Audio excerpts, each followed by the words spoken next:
bicara masalah agama. Ini bicara masalah konteks ilmiah. Jadi kalau Anda bantah saja secara ilmiah. Nggak usah dengan pakai narasi kebencian, kemudian juga dengan pakai podcast yang nggak benar. Anda datang ke Kiimat, ngadakan debat ilmiah. Saksinya mana? Tapi kalau debat saya minta ya lawannya yang selevel gitu. Kalau lawannya ya Allah, yang lawannya yang datang atau yang dari Lampung itu, atau yang dari apalagi sumama yang lawannya itu sumama Bahar bin Smith, ya itu ya bukan levelnya Kiimat, mohon maaf. Itu ngaji kitabnya enggak karu-karuan. Kiimat tuh karyanya saja 17 itu bagus. Saya yang alhamdulillah saya juga sudah menyelesaikan S3 tahun 2009 itu. Saya tahu persis beliau orang pintar dan ilmiah sekali. Jadi lawannya jangan itu. Jadi lawannya bagaimana? Lawannya saya minta ke Iman kalau seumpama diajak debat ya sama orang-orang yang kredibilitas keilmuannya tidak ada. Jangan mau, buat apa debat dengan orang jahil? Ya omongannya nggak karuan, akhirnya jadi fitnah. Namanya orang jahil kan ngomongnya kadang-kadang keras, kasar, kadang nggak bagus. Sayang ke imannya, sayang ke ilmuannya. Good job. Indonesia tanah air beta, pusaka abadi nan jaya. Kita mendapatkan jawaban yang utuh, yang lengkap. Kemarin-kemarin Bahar Smith itu sampai menyampaikan tantangan kepada Kiai Haji Imaduddin Utsman untuk coba Anda berani gak mengatakan bahwa Habib Lutfi bukan habaib ya, kemudian Habib Syekh bukan habaib dan yang lainnya. Berani gak? Artinya dia sudah tidak mampu berargumentasi, lalu dilawan dengan adab, lalu dilawan dengan akhlak, seolah-olah peristiwa intelektual ini berbenturan dengan adab dan akhlak, seolah-olah seperti itu. Padahal ini peristiwanya jelas berbeda. Peristiwa adab, peristiwa akhlak, peristiwa intelektual itu sesuatu yang harus dipisahkan, dan ini dibedah oleh Gus Abbas Buntet. Ini singa Nahdlatul Ulama, jelas singa Nahdlatul Ulama ya. Tidak ngeklaim sebagai singa Allah ya. Dan ini penting untuk saya tayangkan karena saya yakin banyak orang, termasuk saya pribadi, ini bagaimana kalau berkenaan dengan Habib Lutfi yang kita hormati, yang kita cintai, yang kita muliakan sama-sama. Dan saya yakin kita memuliakan Habib Lutfi, menghormati, mencintai beliau itu bukan hanya karena nasabnya, tetapi karena akhlaknya, tetapi karena ilmunya, karena kecintaannya kepada negara ini, dan terus beliau mentransferkan cintanya kepada anak bangsa untuk terus mencintai negara ini. Ini yang kemudian menjadi nilai yang sangat luar biasa dari Abah Lutfi, bukan hanya nasabnya. Catat itu. Jadi tidak sedikit pun bergeser posisi kemuliaan Habib Lutfi bila mana pada akhirnya nasab Ba'lawi benar-benar terputus seperti apa yang menjadi riset ilmiah Kiai Haji Imaduddin Utsman. Ini rinci dijelaskan oleh Gus Abbas Buntet. Anda jangan merancukan antara kajian hasil ilmiah dengan adab.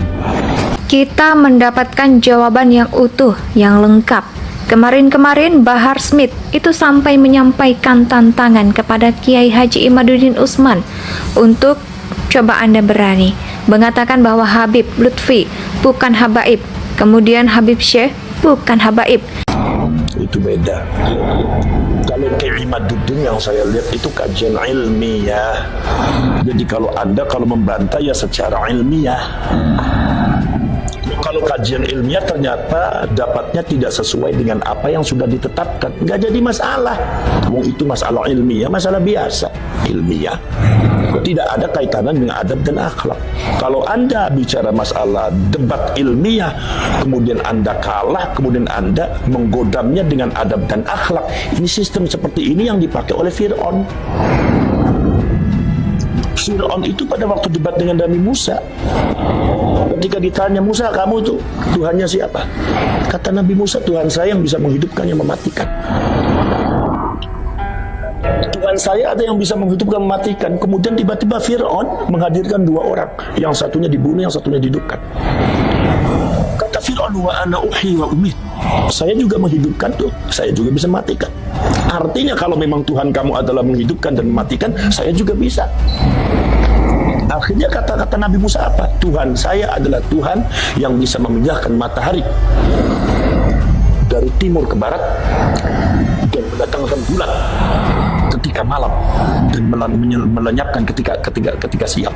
Tuhan saya Tuhan yang bisa menggeser matahari. Di situ Fir'aun lemah, logikanya kalah, debatnya kalah. Nah, Fir'aun baru menggodamnya dengan apa? Ya dengan kayak tadi, otoritas.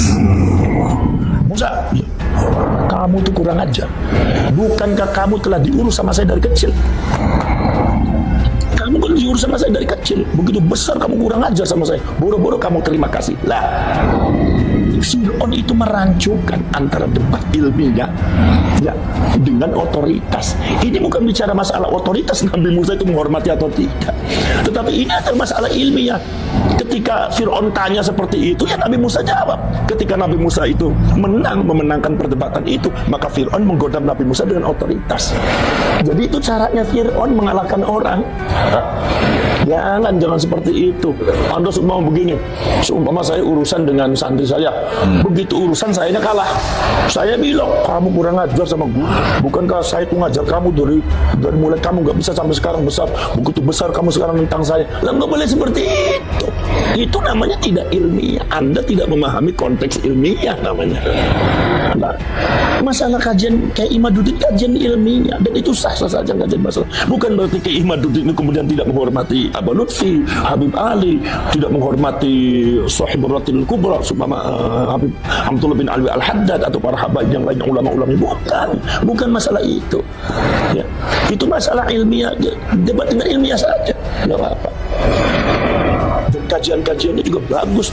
Titen kayak Imad itu bagus. Saya sudah lihat itu Titen bagus. Nah, kemudian contoh begini. Imam Malik bin Anas Al-Asbuhi itu adalah muridnya adalah gurunya Imam Syafi'i. Tapi Imam Syafi'i berbeda dengan Imam Malik. Ketika Imam Malik ketika subuh tidak kunut, maka Imam Syafi'i kunut. Debat luar biasa. Bahkan di dalam sejarahnya sanad Ali dipegang oleh Imam Syafi'i itu lebih kuat daripada sanad yang dipegang oleh Imam Malik dalam kitab Muwatta. Sehingga timbullah setelah Imam Syafi'i timbul Imam Bukhari yang punya kitab Sahihul Bukhari yang disebut dengan As-Sahihul Kutub Ba'dal Quran. Artinya bukan Muwatta. Apakah ini berarti Imam Bukhari kurang ajar sama Imam Malik? Imam Malik bukan seperti itu. Atau Imam Bukhari kurang ajar sama Imam Syafi'i? Atau Imam Syafi'i kurang ajar sama Imam Malik? Oh, Anda jangan seperti itu, bukan itu. Ini adalah kajian ilmiah yang sifatnya peradaban keilmuan. Ya, ilmu harus dinamis, harus maju, harus dinamis. Dan ini di Indonesia saya lihat fenomenanya bagus. Jangan dianggap negatif, ini justru bagus tuh. Dulu perdebatan semacam ini ada di Mesir. Sekarang Mesir mungkin sudah mulai kendor. Sekarang di Indonesia bagus. Walaupun memang perdebatannya sangat luar biasa. Karena apa? Karena menyangkut implikasi dari. Dan yang lainnya, berani nggak? Artinya dia sudah tidak mampu berargumentasi, lalu dilawan dengan adab, lalu dilawan dengan akhlak. Seolah-olah peristiwa intelektual ini berbenturan dengan adab dan akhlak. Seolah-olah seperti itu. Padahal ini peristiwanya jelas berbeda. Peristiwa adab, peristiwa akhlak, peristiwa intelektual itu sesuatu yang harus dipisahkan. Dan ini dibedah oleh Gus Abbas Buntet. Ini singa Nahdlatul Ulama. Dan ini penting untuk saya tayangkan. Ketika Kiai Imad mengatakan seperti itu, maka implikasinya membatalkan seluruh nasabnya para habaib. Itu kan begitu. Dan itu menurut saya nggak jadi masalah. Kalau memang kajian Kiai Imad itu benar, dan saya lihat itu memang benar, ya, dalam bukti-bukti data-datanya itu validitasnya itu bisa dipertanggungjawabkan. Makanya Kiai Imad kenceng. Itu ya kita nggak usah jadi masalah. Ya, nggak usah jadi masalah. Sekarang begini, Imam Syafi'i dengan Imam Malik, bahkan Imam Ahmad bin Hanbal, Imam Ahmad bin Hanbal disuruh ijtihad sama Imam Syafi'i. Ya Ahmad ijtihad kamu Ahmad. Imam Ahmad bingung gimana saya harus berbeda pendapat dengan guru saya, apakah sul adab atau tidak. Kata Imam Syafi'i, ijtihad Ahmad, ijtihad, jangan sama dengan saya. Akhirnya Imam Ahmad berijtihad dengan sekuat tenaga, barulah mendapatkan hukum-hukum yang berbeda dengan gurunya. Betapa luar biasa Imam Ahmad.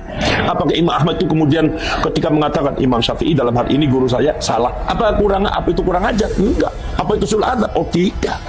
Itu hal ilmiah. Seperti masalah tayamum, bagaimana Imam Malik dengan Imam Syafi'i berbeda. Bahwasanya kata Imam Syafi'i, Imam Malik itu kadang riwayatnya belum banyak datang di Imam Malik tuh. Riwayat masalah tayamum itu datang banyak lengkap ketika saya datang. Ketika saya ada, saya mencari data-data tentang masalah tayamum, ternyata seperti ini, berbeda dengan Imam Malik. Berbeda pada waktu di guru saya belum lengkap ini haditsnya. Itu bukan berarti Imam Syafi'i itu suul adat terhadap Imam Malik, bukan, jangan dimaknai seperti itu. Ini bicara masalah agama, ini bicara masalah konteks ilmiah. Jadi kalau Anda bantah saja secara ilmiah, nggak usah dengan pakai narasi kebencian, kemudian juga dengan pakai podcast yang nggak benar. Anda datang ke Kiimat, katakan debat ilmiah, saksinya mana? Tapi kalau debat saya minta ya lawannya yang selevel gitu. Kalau lawannya ya Allah, yang lawannya yang datang itu ada yang dari Lampung itu, atau yang dari apalagi semua yang lawannya itu semua Bahar bin Smith itu, ya itu ya bukan levelnya Kiimat, mohon maaf. Indonesia sejak dulu kala tetap dipuja-puja bangsa.